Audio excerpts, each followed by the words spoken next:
Good morning बंधुरा आज के तुम्हारे संगे एक चिकेन रेसिपि शेयर करब। तो प्लिज तुम्हारा देखते थाको। देखो आलूटा भेजे निलाम।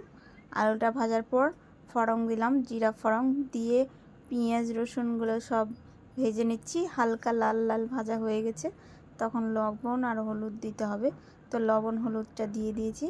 আর আগে আমি তেজপাতা দিয়েছি একটা। তো সব কিছু দেওয়ার পরে এবার আমি ভালো করে পেঁয়াজ রসুনটা ভেজে নিচ্ছি। তো দেখো পেঁয়াজ রসুনটা কিন্তু লাল লাল করে ভাজা হয়ে গেছে।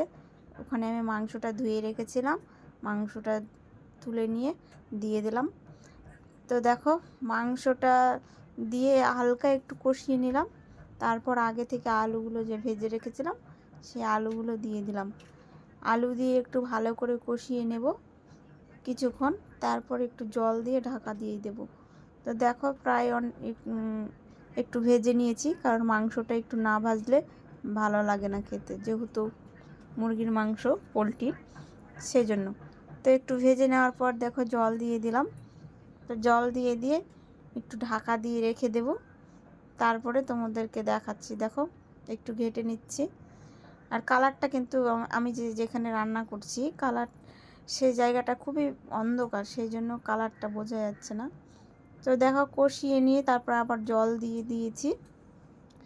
আর মাংসটা কিন্তু একদম আমার রেডি হয়ে গেছে, তোমরা দেখেই বুঝতে পারছো। দেখো এখন আমি মাংসটা নামিয়ে নিচ্ছি। তো আমার ভিডিওটা কেমন লাগলো অবশ্যই বলো। যদি ভালো লাগে একটা লাইক কমেন্ট শেয়ার অবশ্যই। যারা ফেসবুকে দেখছো প্লিজ একটা ফলো করে দিও। Thank you.